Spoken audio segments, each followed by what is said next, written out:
We're here, we're queer, and we will continue to change the world. Welcome to Queer Changemakers. I'm your host, Justin Mezzapin, pronouns he, him, and each episode will share stories of LGBTQ plus individuals who are taking action to make a difference in our communities and beyond. Welcome to this episode of Queer Changemakers. Today, our guest is Laverne Simpson. And would you like to come and introduce yourself briefly?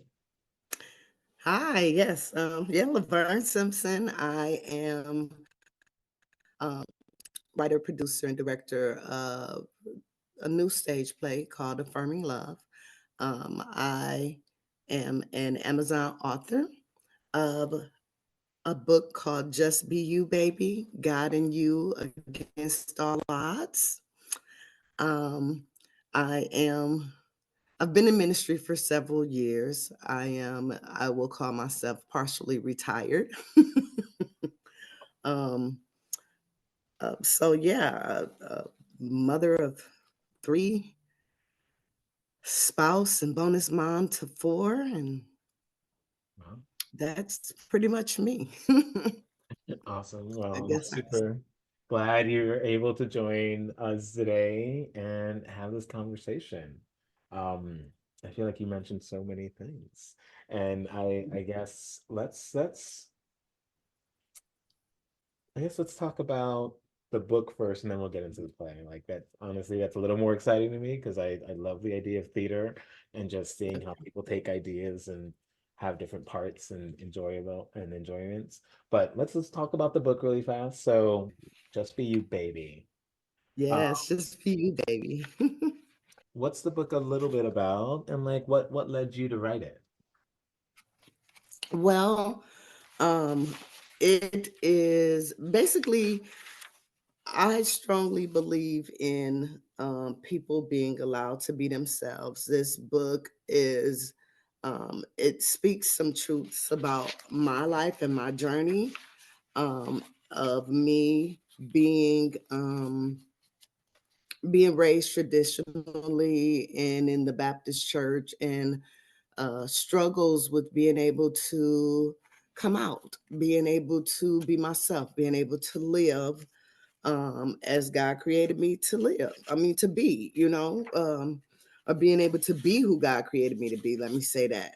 And it really is encouraging people because a lot of times, I mean, as we all know, there has been so many battles with the LGBTQ plus community and the church. And although we've gotten in a better place, we still have not completely gotten there. The fact that people believe or have been ostracized or have been made to believe that they're going to hell because they are same gender loving. That was my big motivation about putting this book out because I started in ministry, was in ministry for, I'm still in ministry, but I've been in ministry for over 20 years. And just knowing where God brought me from to where I am, you know, it's just obvious that the things that people say to us as a community, it's a lie, you know, Right. and it, that's my motivation. I'm just gonna put it there. I grew up Seventh-day Adventist, so we are also far behind when it comes to being inclusive Also, and affirming. That's definitely one of our hmm our challenges. And I even volunteer with a group that tries to build bridges. And okay. it's just interesting sometimes to see communities that preach love and inclusion hmm until they hit a spot and then they're like, wait a minute, we have to add but in there. We yes, we're Right. inclusive and we're loving, but not if you There's X, the but. right? And it's like, hmm but like, what did you just? And it's interesting because they don't always see the other side. And I think, Exactly. yeah, Yeah. And um, that's a lot of what the book is like. That means that I need to definitely bring the play to you because that's a lot of what affirming love is about. Um, embracing, you know, understanding, clearing out that but, you Mm. know, clearing out that but, because we're all created, right? Equal, Yeah. all created. We're all created Until equal they in this separate us. together. And the Bible itself has a lot of things going Absolutely. in it. And it's like, there's different parts of the body. Um, that's not a Absolutely. case for diversity. I Yeah. don't know really what is. So you've got the book, and now you have this play, this theater play. I guess, is this the first play that you've written and produced, or has this been a consistent project or type of project? This is the first play I've put on a big stage. Hmm. So I've been writing and producing since I was 15. Um, Most of my work as far as plays go is gospel, Yeah. um, skits, gospel musicals. That, like I said, I was born and raised, brought up in the Baptist church, with God in my life all my life. So that was the um, yeah, that's basically uh, my first time actually putting it on stage for the whole public eye. Everything else has been for the church, at this church, at that church, you know. Yeah, so it was exciting. Awesome. And how did you feel like in that moment when, you're in the room, everybody else is watching it, experiencing it? What was that like for you? Wow, it was unbelievable. It was so exciting just coming up to it because I wrote the play in 2019, but then the pandemic Mm. hit. COVID hit. When I originally wrote, we were in Michigan. I was in Detroit at the time. Um, and when Michigan lifted the state of emergency, I mean, I have been wanting to live in Florida forever, Yeah. and so it was like it's time to go. I'm ready. So I pretty much pushed my wife into moving to Florida, and it was amazing because I didn't realize the political things that Florida was going through Yeah. with the governor out there. Like when I got to Florida, it was just like it hit me, right? It was like the light bulb came on. It was like spirit said, it's time. Put it on stage. So I just moved in what I felt in the spirit. Like, and then to actually get into meeting folks from the LGBTQ plus community in Florida, um, such as Reverend, shouts out to Reverend Terry, Mhm. Steve Pierce, when I met her, and I Mhm. went to her MCC church because we went to talk because I was looking for a place for us to rehearse, and trying to meet, people in the community. Pulse had happened in Orlando. And I found out what was going on against the transgender community.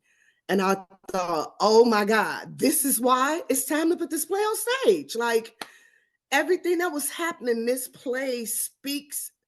I mean, it speaks to it. Everything that's happening now, but definitely what was going on with Buddy Dyer, it Yeah. all Wow. of that.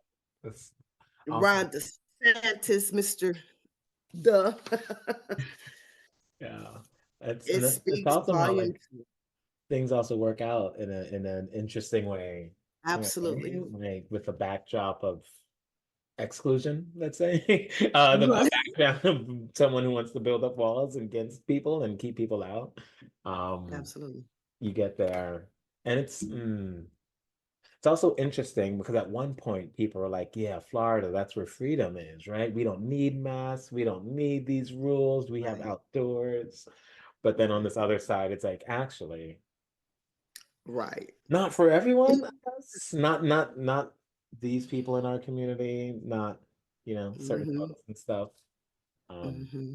and I think there were some friends that I've made online. and like part of the queer community in Florida, and like people in the Mhm. queer business community who are Mhm. also like, we get it. Like when people like don't go to Florida because as the governor and blah blah blah.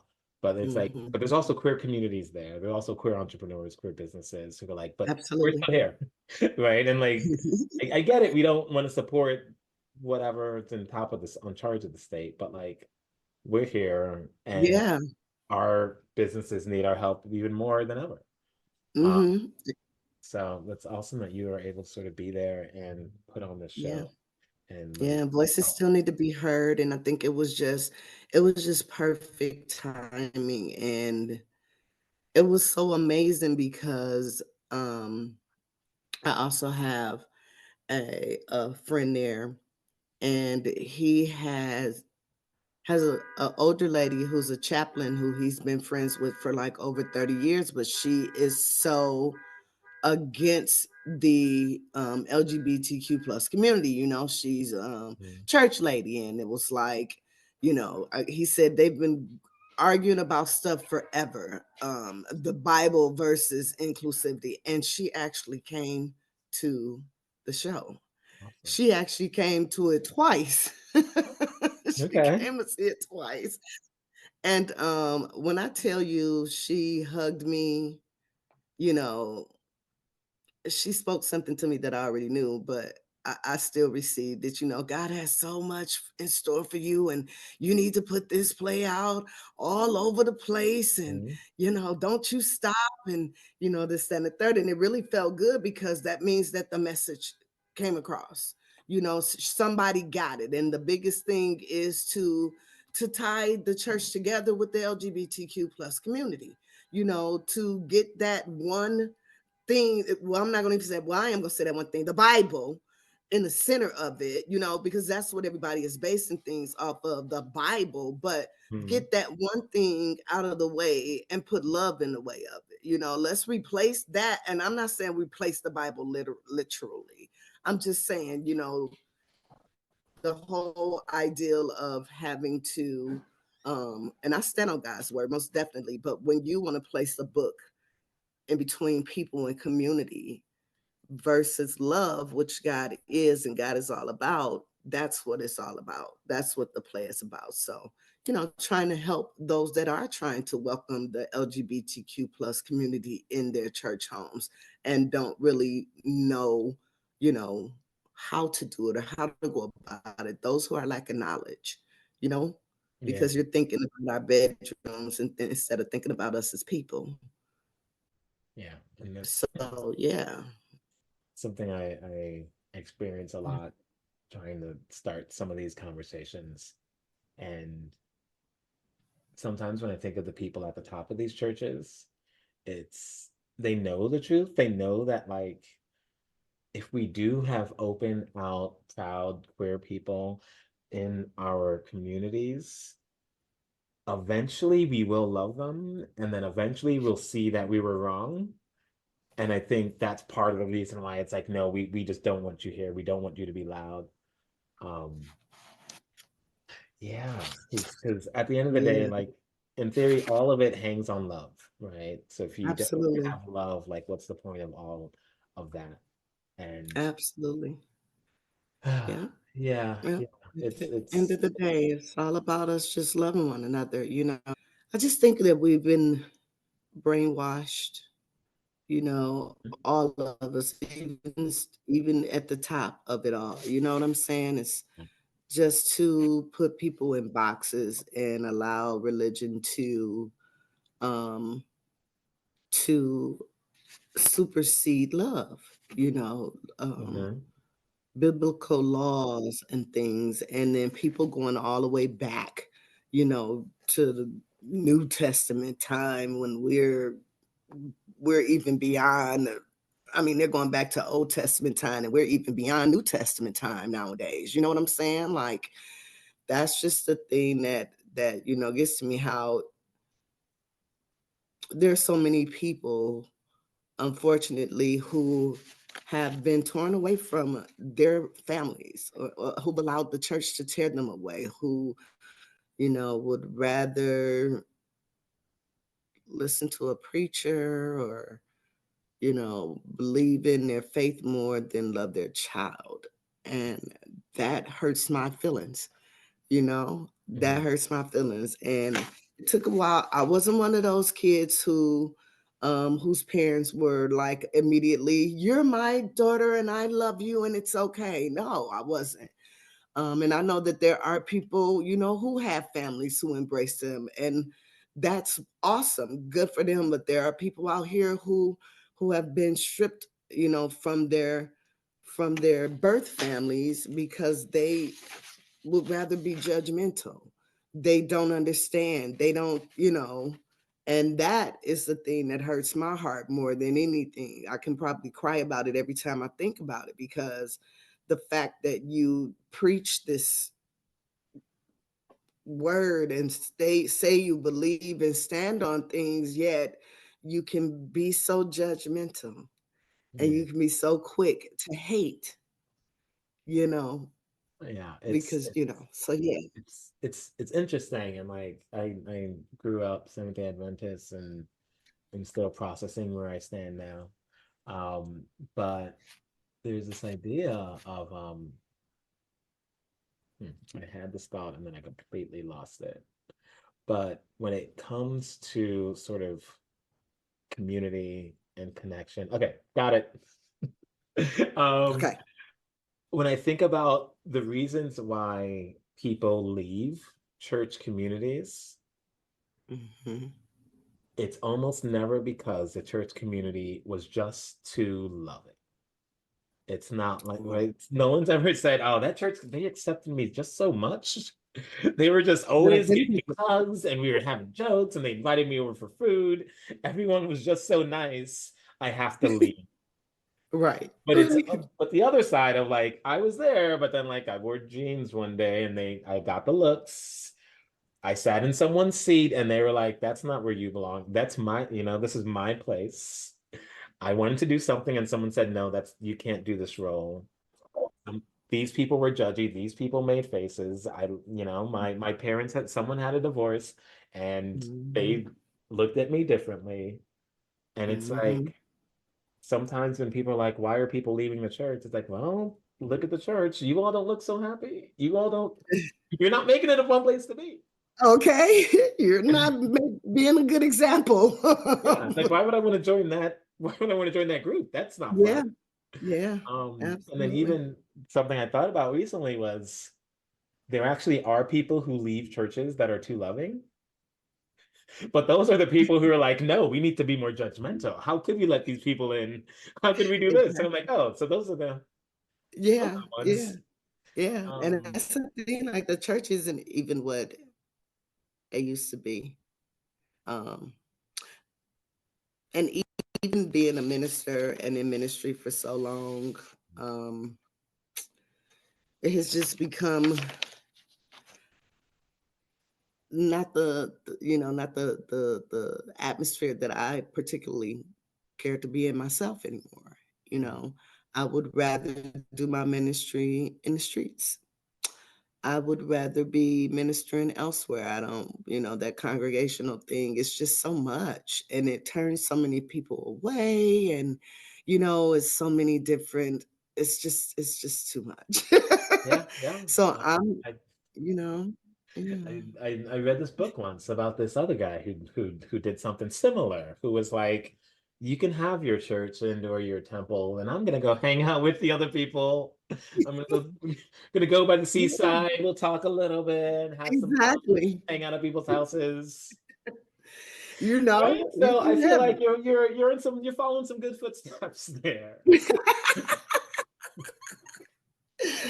I think so. And Um, I'm a believer of a lot of it, and I'm a non-believer of some of it. You know what I'm saying? I don't believe everything as it was written because it was man-made. You know what I'm saying? and like And it yeah, was I mean still even like as it was written, written by man. At the end of the day, it still was written by man. I know what y'all. I know what, and I know.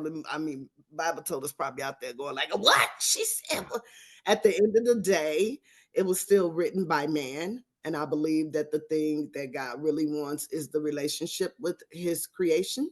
with his people. And so why not get to know whatever that spirit is for you, whatever that higher being is for you, why not get to know that and understand that versus, and that's just my belief and understanding at this time. I mean, like I said, I grew up in the Baptist church, been going to church all my life, you know, but I've got a different understanding, and I believe that you know, it's just bigger than that book. I mean, I truly believe we're each a book in the Bible. We could write a whole new Bible, right? You Yeah. know, and each check on different chapters because our lives, right? I mean, you know, Mhm. I don't care what you want to call the being, but I'm saying that whatever you believe in, spirit, God, Almighty, whatever you want to, you know, however you want to name it, it's up to you, whether it be the universe. We've all experienced things in life and we all have a story. We all have stories. Everyone, I don't care how big you are, how small you are, we all have stories, right? Of how we came out of things, how we went through some things, how we, Mhm. how we might have started from the bottom, now we're here, you know. Yeah. And then we might have made it backwards, but but not, we Yeah, never return backwards, right? It's like we exactly. went up, we came back down, but my down was a different down than before. I You learned know, things. And yeah, yes, and I feel like even when it comes to first, hey, back then, how many people could read? I don't know. But it's hard to write a book for people and be like, yeah, but most of the people can't read. One. exactly. Two, most of those things weren't even written until much later anyway. And Exactly. they definitely weren't written Yeah, in English. And certain words that we have today, they did not have back then. And certain words that we use today mean something completely different. And that's absolutely. understandable. So anytime someone's like, yeah, I follow the Bible, I'm like, well, which interpretation of the Bible? Exactly. Which Or like, the translation are you Bible is following? clear. I'm like, is it? If it were clear, how many denominations would we have? I guess Exactly. one, because there would Why be so no many people disagreements. launch, why do people, so many people, Yeah, break off and yeah. start a whole new, Because yeah. time passes and people realize, okay, the way I understood that doesn't really make sense Mhm. with the life that I've Mhm. been given, with Mhm. the life that I'm experiencing. So how do we do Absolutely. this? Yeah. And oh, Yeah. look at me bringing things Let's back. go on this other So quest, let's there's this, have you ever seen the Book of Mormon? The show on Broadway or like in theaters? Okay. I've heard of the Book It of Mormon. is a complicated show. It is not Okay. for the faint of heart. It is not for the people who are easily offended. It's made by the creators of South Park, and it's that type of sense of humor. But in a way, this is sort of the idea of this is one of those themes in the show where Mhm. it's you have people from a place bringing a message that has no context to the people they're talking to. That does not Ah. make any sense. It's like, what are you telling us? We have problems. What am I supposed to do with this? What you're telling me? And sort of without giving away any major spoilers or any of the cuss words, there's so many. Um, but it sort of goes to a point where the person who didn't really study in school ends up changing some things so that they make sense to the people they're talking to. Okay. And in a way, he may end up converting the whole village. And the way it all comes to like the way it all culminates is just like pretty cute and amazing and very blasphemous. Okay. People aren't Okay. ready for it. But it's one of those things where it's like you can tell a story, especially with theater, especially with movies, especially with storytelling that helps Mhm. connect to an audience that says, Mhm. "Oh, thank you for sharing that story. Now I have a little more hope for life. Mhm. I can appreciate Right. myself a little bit more. I can show up with Right. more love to the people around Yeah. me, to the situations." Yeah. And I think Yeah. it's I guess I love the power of art and storytelling for that reason. Because you can take an Yes. idea and say, all right, how do I make it actually helpful? Um, Mhm. yeah. So like if you had to give like a specific synopsis of your play, Affirming Love, which maybe come in maybe in a theater near me, Yeah, right? Maybe in a theater in theaters soon. hopefully. What's your little summary of Affirming Love, the play?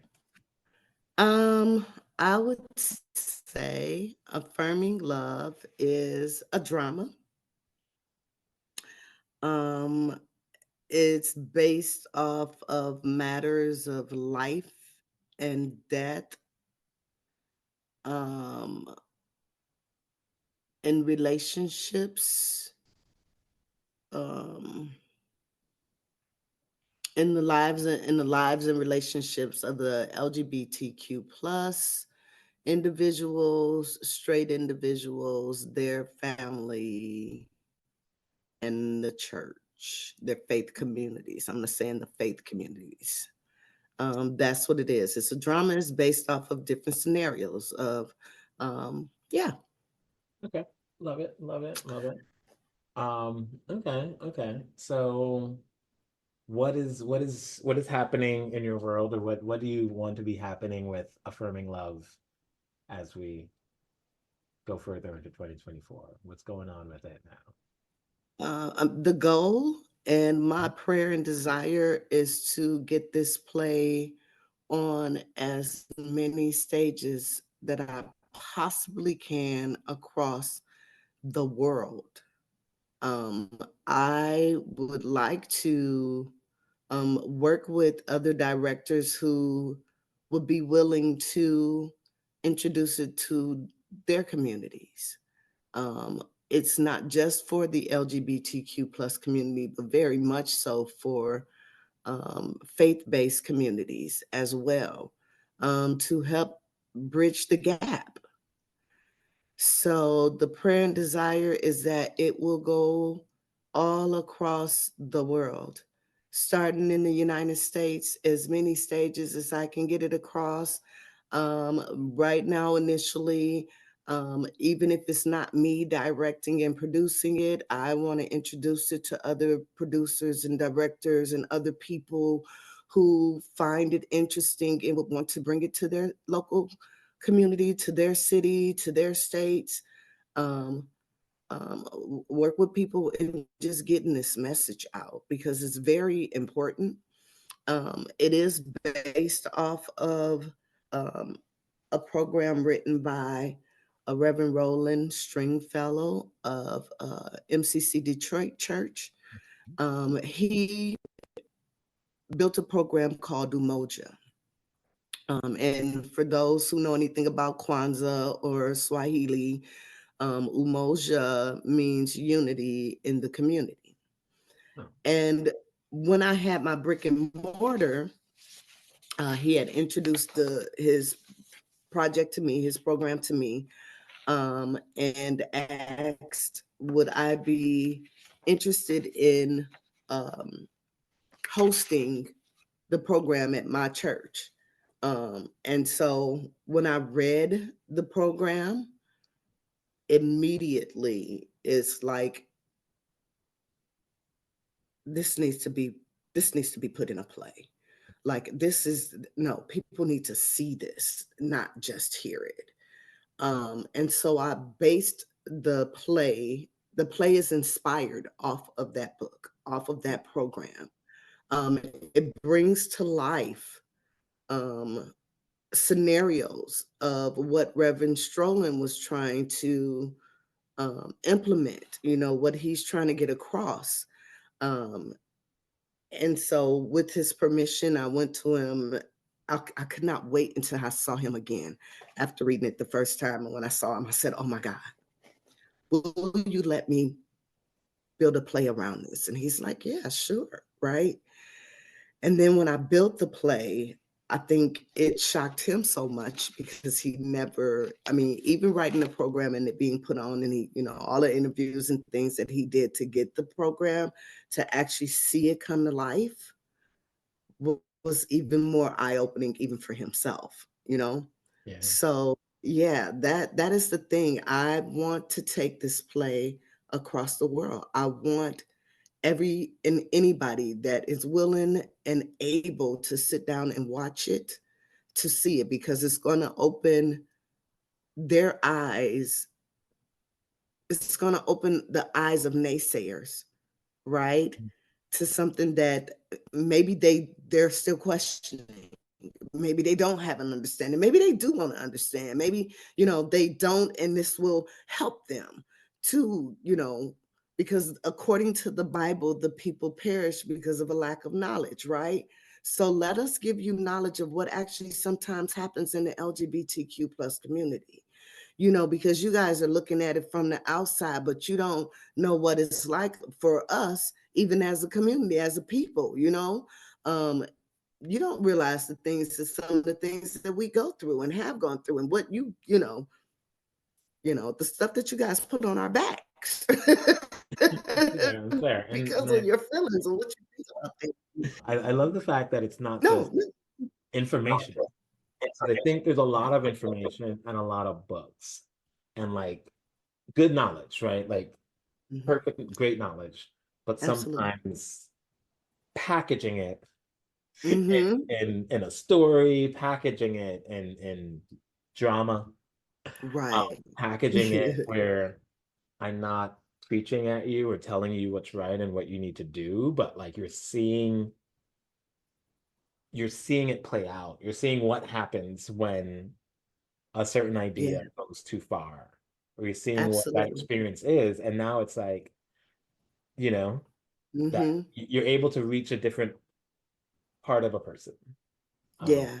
I think the head knowledge is cool, but when you Mm-hmm. get to someone's heart, that's when it's like, oh no, now I have to respond to this. Absolutely. And the play has a lot of biblical scriptures in it. A lot of the scriptures, of course, they the scenarios build up around these scriptures though, right? So you'll hear a reader, and there's actually gospel music that plays behind the reader, right? And Mhm. so you're getting all these scriptures that actually bridge a gap in between scenes that make you think, and especially those who have been in the church, these very scriptures, but you guys, some of them that you're forgetting about, or some that, yeah, that scripture, but then when you see something tied into it Mhm. that brings it to life in a different aspect of where it connects with the community or where it disconnects, Yeah. it makes a huge impact and difference. So yeah, I think that it really does open eyes, open hearts. Yeah. Love it. Love it. Love that. I growing up in the church my whole life, one of I do like to laugh and have jokes, but also I like to connect dots that people don't like to connect. Mhm, So a mhm. lot of times, especially when I'm talking like Christian people, it's like I can pull out verses too. And there's this idea of like you pull out the verse that they're like, you're not supposed to, not that way. Like you can't, that's not the way it's supposed to be. You're like, but isn't it? Isn't it though? This is like you've Exactly. heard it said it shouldn't be used that way, but right now I'm gonna be truthful with you and be like, this is how we do it. Um, Exactly. and and I like the idea that you have both the story and then that scripture thing. So it's like, ooh, I now have to like wrestle with this. In my mind, I had this idea, and that's good, right? The idea kept me Mhm. comfortable and puts you in a box over there and me in a box that's labeled good and right over here. And now you're making it a little more messy. You're Exactly. right? You're making the box I'm in, maybe not the good box. Exactly. Right? Like I think, Definitely challenging your box. yeah, Definitely. I'm gonna make you think. yeah. Like I'm gonna make you second think about, let's think about this again. because a lot of times certain people are like, yeah, I'm talking about this story, and they always put themselves as Jesus. But it's like, no, you're the religious leader in the story. Like, whoa, whoa, whoa, whoa, whoa, no, that's Exactly. you're like, oh no, that makes me uncomfortable. You I, I are don't the I don't want Pharisee. You are the Sadducee. to, right? It's like, but like, Yep. it's like I know you said we're supposed to Mhm. love everyone, but like who really is a neighbor that I'm supposed to love? Not that, like, right? Not Right. Not Oh, I can't love them. this. Oh, I can't love them, but I can. Oh. Yeah, yeah. I have to, Oh, so now you're telling me I gotta love a certain way. that's Oh, you know, yeah. it's hard when it's hard, and I think it's great to, It's you know, hypocritical. cause people it's great to cause a little bit of discomfort, Yeah. and I think that's something that we need a little more. And I think part of it is because sometimes we look at these words and we put meanings on them, but we don't always go the Mhm, level deeper to be like, here's what an mhm, actual value is. A value isn't, oh, I do this and that. It's, I believe in this as a, this is important to me. So now I mhm. do things that support that. So like loving Absolutely. my neighbor, even the ones I Mhm. disagree with, is important to me. Absolutely. So here's how I Absolutely. play that out. Yeah. Uh, Yeah. Yeah. yeah. And Yeah. I don't want to say chat, but I will. When you chat people in the belief that they already have, and then they're like, oh no, am I supposed to not like an LGBTQ person? Or am I supposed to love my neighbor? It's complicated, but fun to put someone in that position and be like, well, I don't know, you tell me. Absolutely. I mean, am I not your neighbor because I'm LGBT? Is that what you're saying? Cool. Because Is like that what you said? Oh, mhm.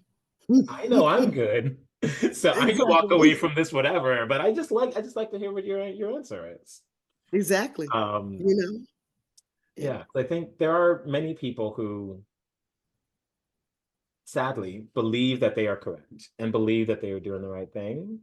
And sometimes you just need someone to say, here's a little more of the picture that you're not looking at. Abs And absolutely. you know, Absolutely. Let me help you look at things from this point of view. Yeah, maybe you have your tunnel vision and this is and that's all you know.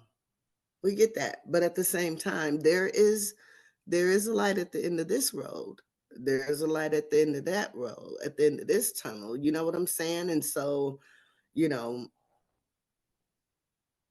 yeah, you some people will never get it. Some people don't desire, and some people are curious. They want mhm, to understand. They don't know how to understand, and some people are more visual people. So let me put it in your face in the way that maybe you can relate to it because it ties to what you know, you've been taught, yeah. Or you you're know? like, It's, you yeah, started telling me a story. So I'm like, okay, let's see where the story goes. exactly. I don't have to, my guard is a little more down. Is not, yeah, is my guard is down. Yeah. Right. When you go at somebody like, let's talk about those verses, people are like, oh, I'm ready for it. Because I'm just gonna point to those and say the Bible is clear, problem solved. But All like of it. Yeah. here's the story, and it's like, The challenge, but right? it's all learned behavior though. It I don't is. care what anybody says. It comes from learned behaviors. Like everybody that follows the faith was taught it, right? Yep. And so you believe that because that's what you were taught to believe until you get a revelation, right? Until you have a new understanding, until you've grown, Hmm. right? In your faith or in your faith in the higher up, and you get, but at the end of the day, it's something that people have been taught and they don't know anything differently, until there's that challenge and it switches up, and then or until it comes home. Yeah. When it hits home, When it's it's a whole home, different. then it's yeah, and hopefully it usually wise. I have no idea what the data is, but hopefully it goes good because every so often it's like I think the saddest part is when someone says when like a parent is like, it's my fault, right? When they put that on themselves. And I get it because Yes. the church You says wrong. that's like something happened wrong, and they're like, I'm the parent, I guess I'm responsible. And I think it's a very unloving message, and sometimes it's more The sad place because speaks to just that like too. the judgment people Mhm. put on themselves is sometimes worse Yeah, than the judgment they put on us. And it's like, absolutely. yeah, yeah. Like every so often, someone like it almost feels that they're sad that queer people can have so much freedom at times. They're like, Yeah. how is it fair that you get to go and, live and be free Yeah. and be happy and like let Uh-huh. go of these beliefs that I grew up with when I have to be Exactly. here doing these things, whether or not I Yeah. believe them, but I just do them anyway because I'm supposed to. Yes, because I've been put in this box and Yeah, God, put me in this box. It's small, but at least we'd be together and we could be Mhm. quiet. I don't like this freedom you have. This is too much. Right. And I think it's Right. hard and Right. in some ways very sad to be like, It is. I have Yeah, to keep my that you head down. can't I be have to be this, I have to be in this tunnel. And anything more mhm. is fair. And I'm like, oh, Mhm. yeah, And to sometimes. blame, it's like, what do you mean it's your fault? I mean, what's the fault in it? Like, I mean, it's just a lot, and we know as a community that we hear so many things.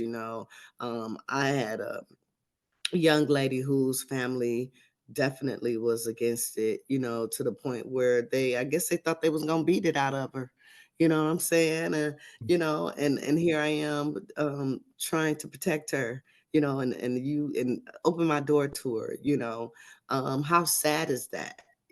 That you can bring about violence, but you're supposed to be Christian people. So is this you it's not sparing the rod?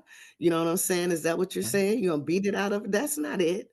I mean, just a lot of things that I've seen, stuff that we've heard, just different situations that is ridiculous. Like, and that's my whole just let people be. We're Hmm. Yeah. just be you, baby, because a lot of times people, if they hadn't seen put the stereotype on people, right? Sometimes you wouldn't even know a person is LGBTQ plus or whatever, right? You don't know that until they discuss their lives with someone else, or maybe you don't know, right? Because we're people. You Yeah. don't know until we sometimes let you know, or maybe it's our clothing, maybe you know what I'm saying. But what does that? Why does that make us not good people? It doesn't. You know what I'm saying? We're intelligent people. We're people too, you know. And yeah, it's just the way this whole thing goes. It's like I'm so passionate about just letting people be who they are. They're not harming what we do is not harming you. And why you running away thinking, look, gay people don't want straight people. Straight people want gay people more than we want them. No. I'm No, just, no, I'm just yeah, kidding. they're not ready for it. They're not I'm ready. They're just not kidding. ready. But yeah, And they and are and not. there are some They're that not ready for our freedom. there are some that get jealous of the freedom, and there are some that are just like, go be free, go be free. Like in the Yes. community work that I do with SCA kinship, a lot of times people both in our community and in the church community that are not LGBTQ plus, will ask, why are you trying to be a part of this group that doesn't want you? Right? Or like, why Mhm. don't you just go somewhere else? And on one level, there's this idea of exclusion, but I feel like on a deeper level, they're like, oh, I see the pain that you have. I see the pain that we Mhm. are causing you every time we push you, and we just want you to just be pushed. If we pushed you and you just kept going out, you could be free, but you're here pushing back, and like, I don't want to hurt you, but I have to because I don't know how to do anything better than that. And they ask that question, like, why are you even trying to be there? And sometimes they were just like, well, we're not really trying to be there for us, but for your kids, right? Yeah, For the next generation to have it a absolutely. little bit easier than us. Um, Yes, but it's a challenge, it's a journey, it is. And and it's worth it. It's well yeah. worth the fight, because again, just like you say, the generations that are coming up behind us, and this was going on long before us, right? There are people who have paved the way, and we've come a long way, but we haven't gotten where we need to be, and we need to continue to stand up. We need to continue to try to educate people on, how else are they going to know? I mean, you can stay out there and be ignorant if you want. That's fine, but at the same time, we're not going to stop fighting for our right to be who we are and to live and to love. And we want to open the eyes of those who are, proclaiming to be Christ-like Christian people, whatever your religion is, because it's just not Christian folk that feel that way either.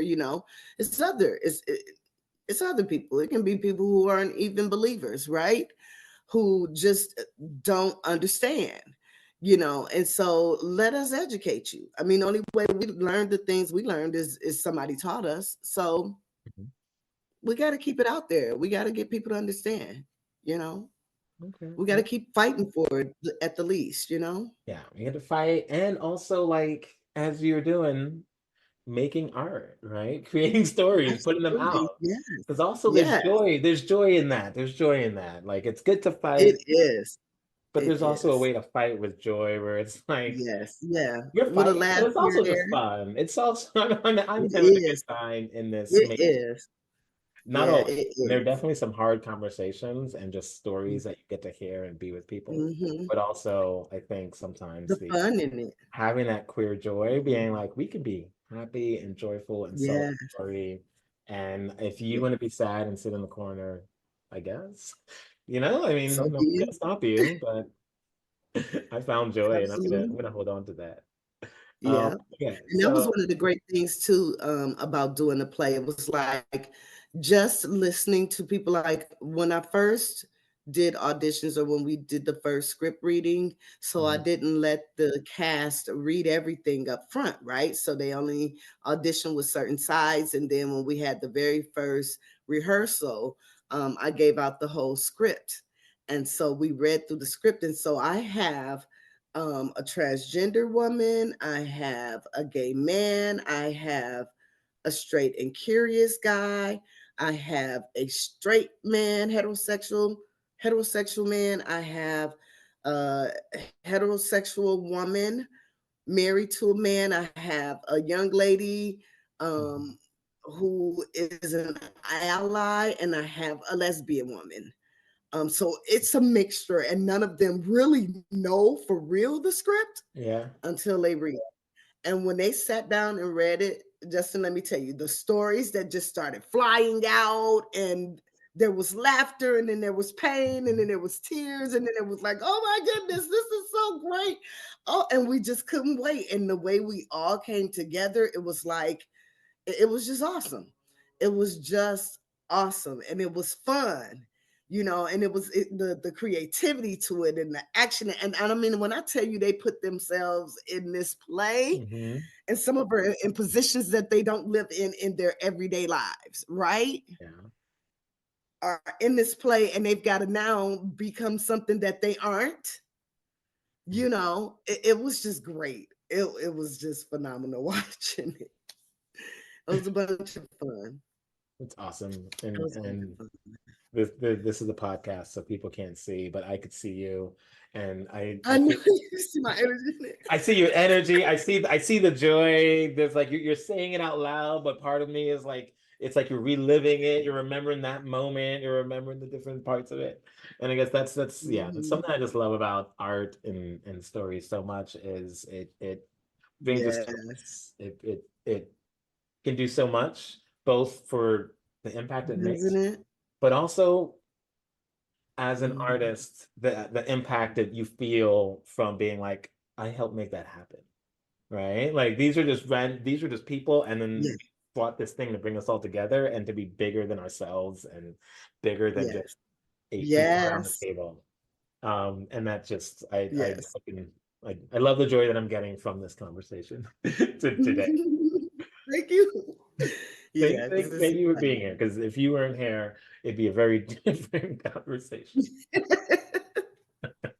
But okay. So one of the main questions that I ask every guest on the show is, as a member of our greater LGBTQ plus community, what is a future vision you have for like the next step of of us? Like, what's something that you would like to see happen soon and like the next step? So maybe not solving everything in the world, but a good positive step in a good direction. Um, Definitely. I want to see um,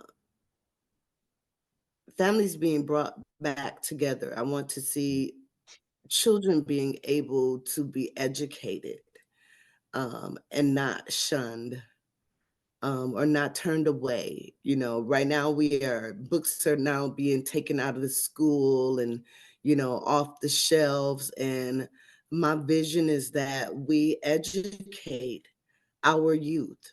One thing I can say that my daughter just said to me the other day, she was like, Mom, I'm so glad that you raised me with an open heart, you Mm, know?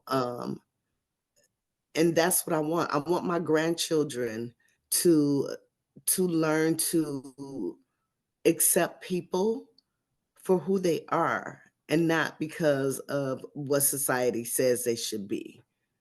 So that is my vision, to help youth be able to be who they are and see one another for who they are and not just based off of what somebody's brow beating them to believe and see. So, yeah, that's the vision for it. Get our kids out here and let them be strong advocates for who they are. love it. Love it. It's yeah, I'm just like Yeah, the processing that unity. in some ways. And yeah, I think it's beautiful. I think you're more than on the right track already doing that. And even as you were saying, like, mom of three and other moms of more. Um, Mhm. right? You're like, Yeah, I'm gonna see it, I'm gonna make that happen. Uh absolutely. that's beautiful. Absolutely. That's I it. enjoy these conversations, and I'm so glad to have you today. And now we sort of get into the rapid fire questions that are not always rapid, but they are rapid fire questions at one time. Mhm. So, Mhm. you ready? I'm ready. All right, let's go. Okay, question one. What is something that inspires you and why? Oh my God, my grandchildren. Mm, I am a generation of five. There's 5 generations of women in my life now. My grandmother is 95 and still alive, and my youngest grandbaby is 10 months, 11 months old. mm, So 5 generation of women. And the inspiration is watching my grandmother be able to see my grandchildren wow. being born, and we talk about it all the time. It's like, this is your great grandmother, Mhm. great great grandmother. And I don't know my great great grandmother, right? But my grandchildren are able to see their great great grandmother. And that inspires me to, it just inspires me, like, to go forward, so that they and their children and their children's children can see the beauty, you know and Mm, be able to know and understand what it's like.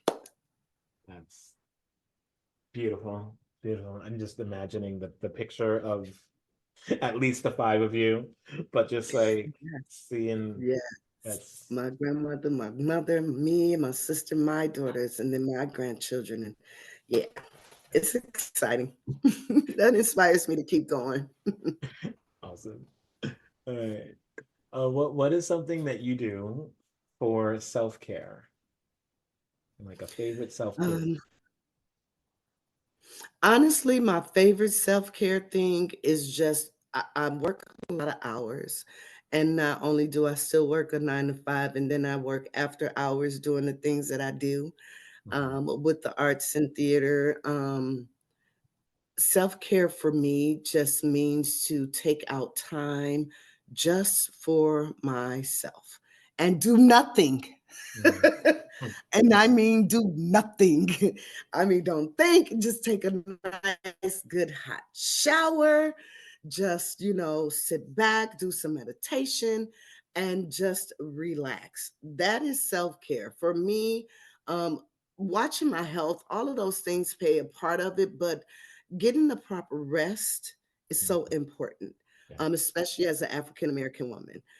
Statistics show that we need a certain amount of sleep in order to fight heart disease. So I find it very important to um, be able to just sit within my own space, you know, and just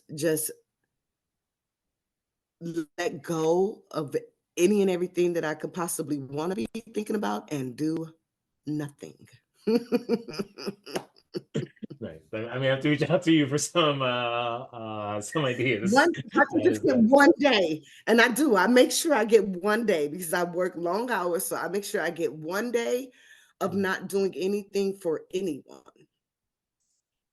but me, right? that's because because I'm always around a lot of people, right? I'm always caring. I'm always doing something for somebody. I have my grandchildren and things around. So it's important for me to love me, right? Because how can I love anyone else if I can't love myself? So I need time out for me. So my self-care is to just sit back and love on me. awesome. Okay.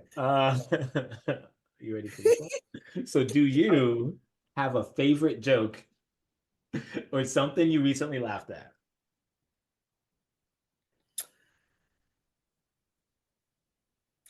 you know, I don't want to say I can't really say that. I have a great sense of humor anyway. And like Uh, I work on a regular, I'm a licensed insurance agent for AAA, right? So I work remote. So I'm on the phones all the time with people. So laughter, I mean, I wouldn't say I have a favorite joke. And I probably laughed at some of the craziest things.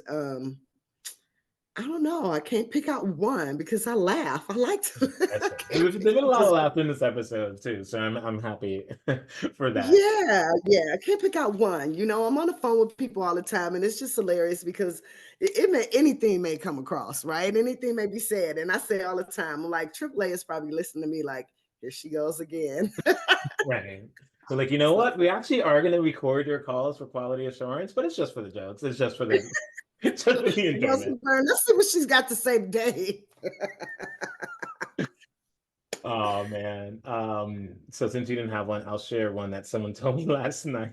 Okay. And it was the worst joke ever, but it was perfect. Um, Okay. what did the cow do for work? What did the cow do for work? Yeah. I don't. Movie theater. Really? Movie theater. Yeah, it's not even a job. It was, but it was well timed, and I was like, wow. That Well, was so dingy, but it was enough to laugh at. I think that's the best part of life. Really, like you can laugh at the small things. Like Yes. Yes. I can't wait to use that with my Movie. nieces and nephews and accept the judgment that they give me. Yeah. Yeah. I'm gonna Oh call man. everybody and give them that That's joke funny. just to see what I get from it. Movie theater. Ah. Movie Okay. hilarious. Um, all right. So outside of putting the show on more places, right? In more places, what is something that you would want to co-create this year? So my word of the year is co-creation. So I'm start asking people, what's something that you'd like to collaborate with others to create, to do, to show, to make happen this year outside of your show? Because we already mentioned that. Like, Mhm. and it could be Um, anything. it's kind of hard for me to think about it at this moment because I've relocated, Mhm. and I'm not familiar with where I'm at. I would like to work with. I'm really big. I'm really big on our community, to be honest with you. I'm really passionate about it. So, I'm open to a lot of ideals. You know, right now, because I'm in such an unfamiliar place, it's kind of hard to say what I would like to do in my area. Mm-hmm.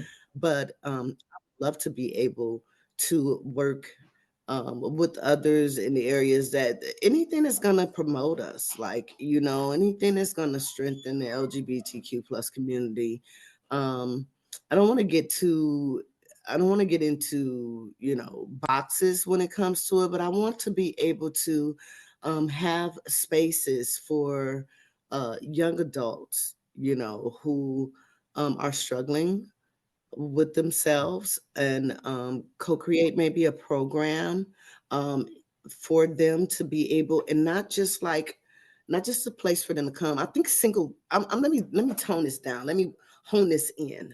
Mm-hmm. I would love to co-create a teen single parenting and young adult program for members of the LGBTQ plus community. That's what I want. We have a lot of single parents that are out here who need to be supported.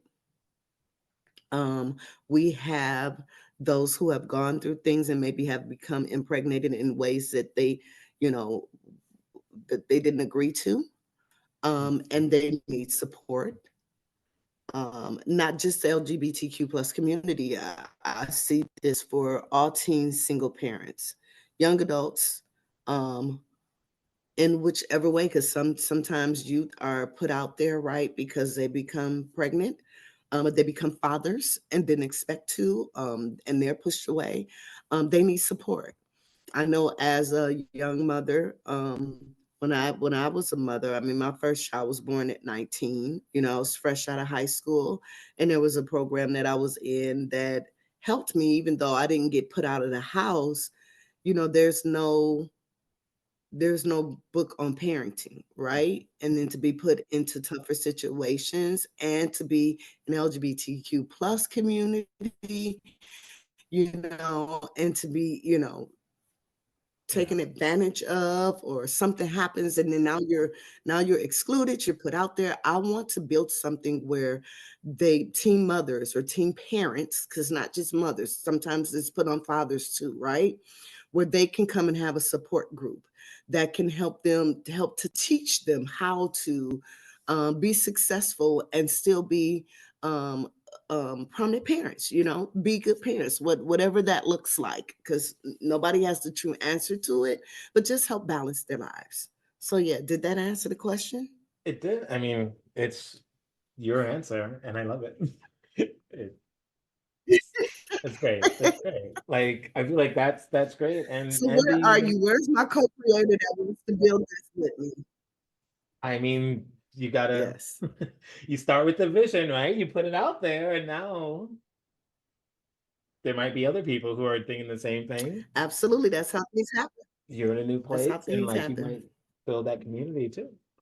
Um, awesome. All right, got two more questions. So, uh, who is a queer change maker that inspires you?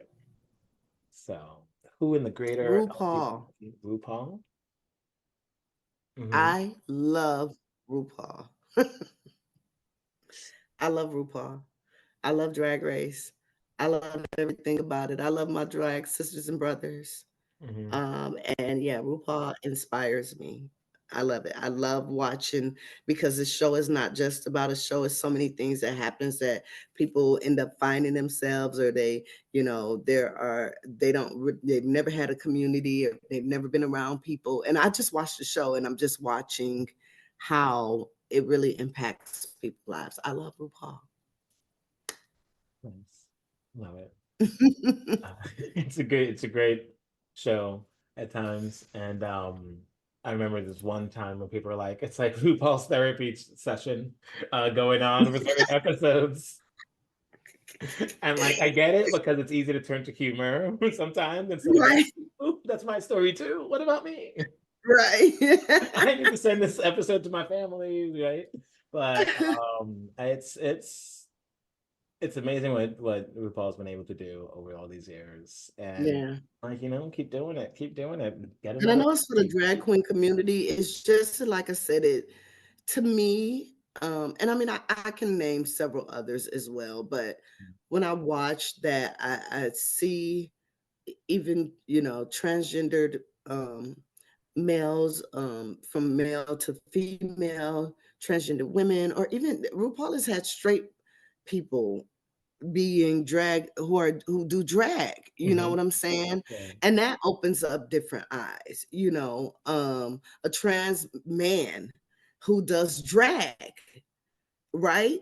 Yeah. Got Milk is a trans man who does drag, right? But can be himself or be himself in whatever aspect and still be a part of the arts and still learn so many different things, about him, about other people. It just opens up so many doors for me. So when I'm watching, I'm just excited. I'm like, I'm in tears half the time when they're crying. I'm laughing with the other ones, the shade that they throw, all of it. So RuPaul is just one of my favorite queer change makers. Awesome. All right. Final question. What is a piece of advice or guiding word of wisdom that you follow or that you've turned to in good times, bad times, but just has been with you that helps you keep, moving forward?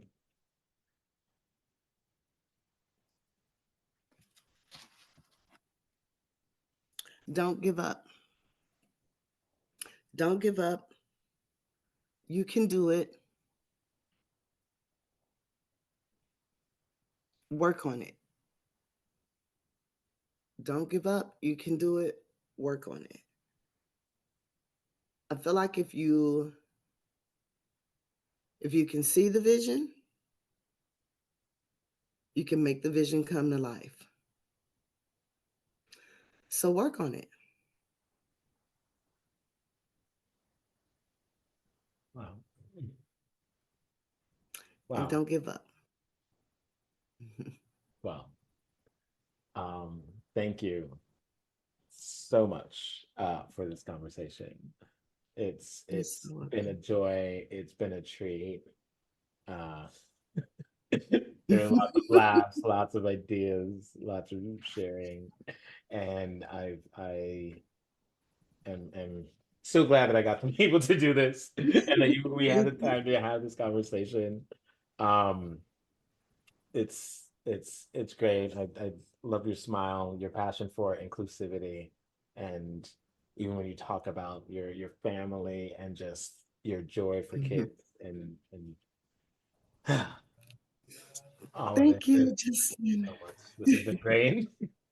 Thank you so much Um, for having me. yeah, and I can't wait to see Affirming Love, whether it makes its way down here to DC or up to New York or over in Indianapolis. Who knows? Depending on time, I might do a little travel because it sounds like it'll be worth it. Well Um, worth it. but yeah, so thank you so much, and Thank you. whew, Thank you. Thank you. Thank you. Thank you for giving me the time to speak with you, and tell my story. It's been great. You're wonderful. thank you for listening to this episode of Queer Changemakers. This is Justin, and I hope you were able to get some inspiration and maybe some ideas about how you can take action to create positive change in your life, communities, and beyond. See you next time.